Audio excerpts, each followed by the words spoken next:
देखो जैसे कोई क्वेश्चन करें y equal to X upon 1 plus mod of x। देखो ध्यान दो बच्चों, अब जैसे ये क्वेश्चन है, एक्चुअली ये रैशनल फंक्शन है। तो देखो जब ये रैशनल फंक्शन है तो हमेशा भाई देखो फंक्शन में क्या है कि सबसे पहला तो हम एक नज़र हमेशा फंक्शन की डोमेन पे रखेंगे, चाहे टॉपिक कोई भी क्यों ना हो। हमेशा थोड़ा सा फंक्शन की डोमेन का भी ध्यान रखना पड़ता है कि जो पॉइंट्स हम ले रहे हैं वो पॉइंट्स फंक्शन की डोमेन में होंगे कि नहीं होंगे। ऐसा ना हो कि बिना सोचे समझे हम डोमेन का ध्यान ना दें और क्वेश्चन करते जाएं। देखो जैसे ये क्वेश्चन है, अब जैसे हमसे पूछा जाए इस फंक्शन का डोमेन, तो अब देखो इसमें अंडर रूट तो है नहीं, ना कोई लॉग है, ना कोई इनवर्स ट्रिग्नोमेट्री है ना।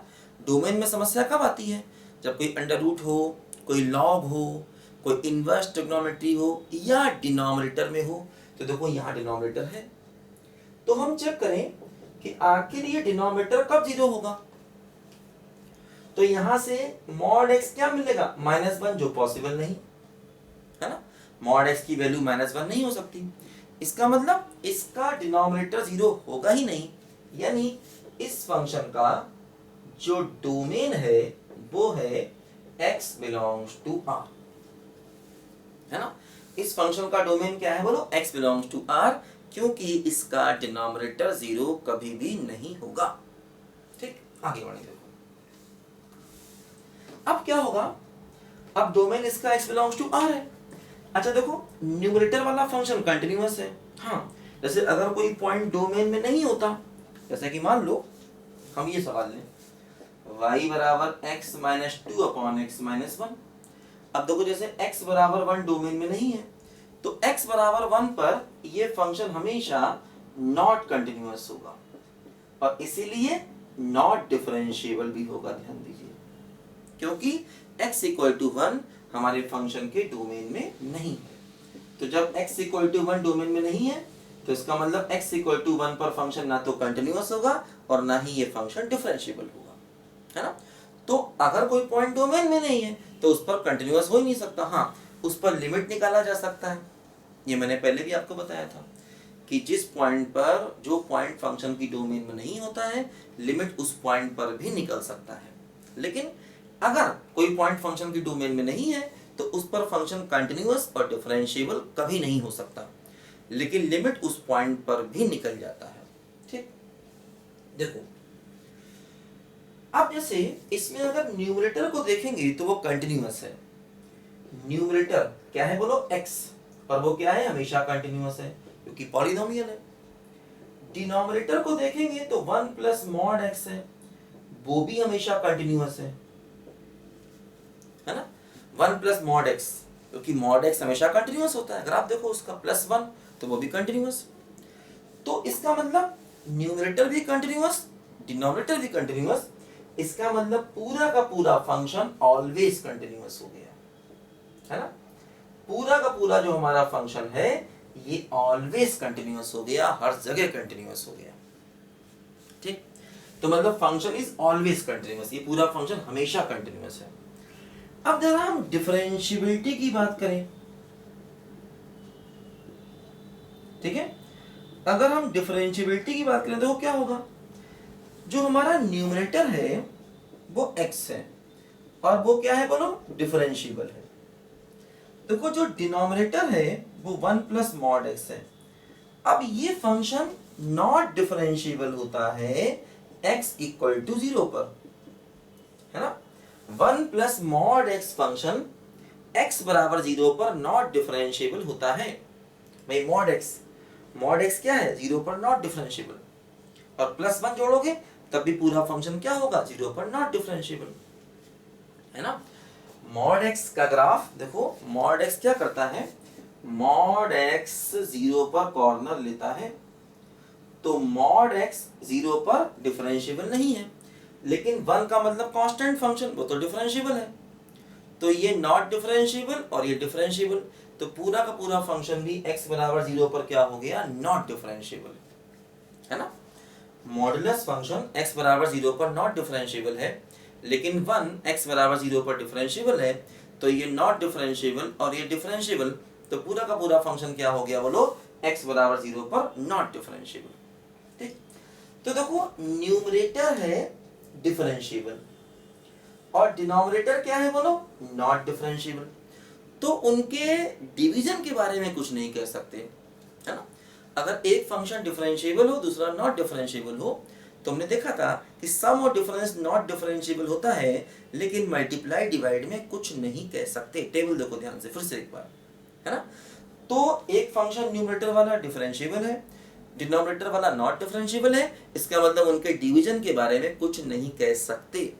टेबल काम नहीं आई, कोई बात नहीं, आगे बढ़े। देखो एक्चुअली ये फंक्शन कंटिन्यूअस है, तो इसमें हम डिफरेंशिएबिलिटी का शॉर्टकट लगा सकते हैं, है ना। ये फंक्शन एक्चुअली कंटिन्यूअस है, तो हम डिफरेंशिएबिलिटी का शॉर्टकट तरीका लगा सकते हैं। तो कैसे, क्या करेंगे, x ग्रेटर देन 0 पर जाएं तो मॉड x की वैल्यू x, क्या फंक्शन हो गया, फंक्शन हो गया x अपॉन 1 प्लस x। ठीक, इसका कर दो डिफरेंशिएशन, क्या होगा, डिनोमिनेटर इंटू न्यूमरेटर का डिफरेंशियल 1 माइनस न्यूमरेटर डिनोमिनेटर का डिफरेंशियल 1 अपॉन डिनोमिनेटर का होल स्क्वायर। तो क्या आया बोलो, 1 अपॉन 1 प्लस x का होल स्क्वायर, है ना। तो क्या हो रहा है, देखो x बराबर 0 पर हम चेक करना चाह रहे हैं, क्योंकि समस्या सिर्फ x बराबर 0 पर है। समस्या कहाँ है, x बराबर 0 पर, 0 के अलावा कहीं कोई समस्या नहीं। 0 के अलावा ये फंक्शन हर जगह डिफरेंशिएबल होगा। प्रॉब्लम मॉड x की है जो कि 0 पर नॉट डिफरेंशिएबल होता है। तो पूरा क्वेश्चन x बराबर 0 पर हम चेक कर रहे हैं, x बराबर 0 के अलावा किसी पॉइंट पर हमें कोई दिक्कत नहीं, ध्यान देना, x बराबर 0 के अलावा ये हर जगह डिफरेंशिएबल है। ठीक, तो ये हमने ग्रेटर देन 0 लिया, फंक्शन की वैल्यू है, उसका कर दिया डिफरेंशिएशन, है ना। याद है न्यूमरेटर अपॉन डिनोमिनेटर का फार्मूला क्या होता है, न्यूमरेटर अपॉन डिनोमिनेटर का फार्मूला क्या होता बोलो, denominator into D by D x of numerator minus numerator D by D x of denominator upon denominator का स्क्वायर। ठीक, अब देखो हम क्या करें, x को रख दें 0, तो डी बाई डी एक्स क्या आ गया, देखो x को 0 पुट कर दिया, तो 1 अपॉन 1 आंसर क्या आ गया 1। तो मतलब ये हमारा देखो आ गया राइट हैंड डेरिवेटिव। ठीक है ना। अच्छा, अब हम एक काम करें, x को लेस देन 0 ले, x को लेस देन 0 लेंगे तो मॉड x की वैल्यू क्या हो जाएगी बोलो, माइनस x। तो देखो हमारा फंक्शन क्या हो जाएगा, y बराबर x अपॉन 1 माइनस x, है ना। मॉड x की प्लेस पर क्या लिख देंगे बोलो, माइनस x।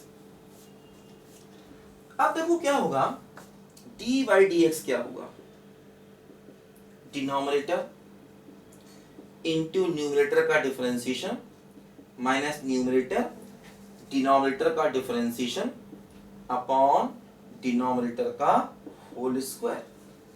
तो क्या देखो बड़ा, 1 minus x plus x upon 1 minus x का स्क्वायर, तो 1 अपॉन 1 माइनस एक्स का स्क्वायर, इसमें x को रख दो 0, तो फिर से देखो डी बाई डी एक्स क्या आ गया बोलो, 1 आ गया, ध्यान दो, है ना। तो जब डिफरेंशिएशन करने के बाद x का टर्म आ जाता है, तो उसमें हम x की वैल्यू 0 रख सकते हैं, है ना। तो देखो ये हमको मिला क्या, 0 पर लेफ्ट हैंड डेरिवेटिव, है ना, और ये क्या था बोलो, 0 पर राइट हैंड डेरिवेटिव। तो देखो राइट हैंड डेरिवेटिव और लेफ्ट हैंड डेरिवेटिव बोलो दोनों कैसे हो गए बोलो, एक जैसे हो गए, है ना। देखो ये 1 minus x plus x right hand derivative और लेफ्ट हैंड डेरिवेटिव देखो दोनों एक जैसे हो गए। तो इसका मतलब क्या हुआ कि ये फंक्शन x बराबर 1 पर डिफरेंशिएबल हो गया, है ना। x बराबर 1 पर ये पूरा का पूरा फंक्शन देखो, राइट डेरिवेटिव लेफ्ट डेरिवेटिव देखो दोनों सेम है। इसका मतलब x बराबर 0 पर, x बराबर 0 पर ये पूरा का पूरा फंक्शन क्या हो गया, डिफरेंशिएबल हो गया, क्योंकि राइट हैंड डेरिवेटिव और लेफ्ट हैंड डेरिवेटिव देखो दोनों बिल्कुल एक जैसे हैं, ध्यान दो, कभी टेबल काम नहीं आए तो हमेशा हम कुछ दिमाग लगाएंगे, है ना। करो सब जल्दी से।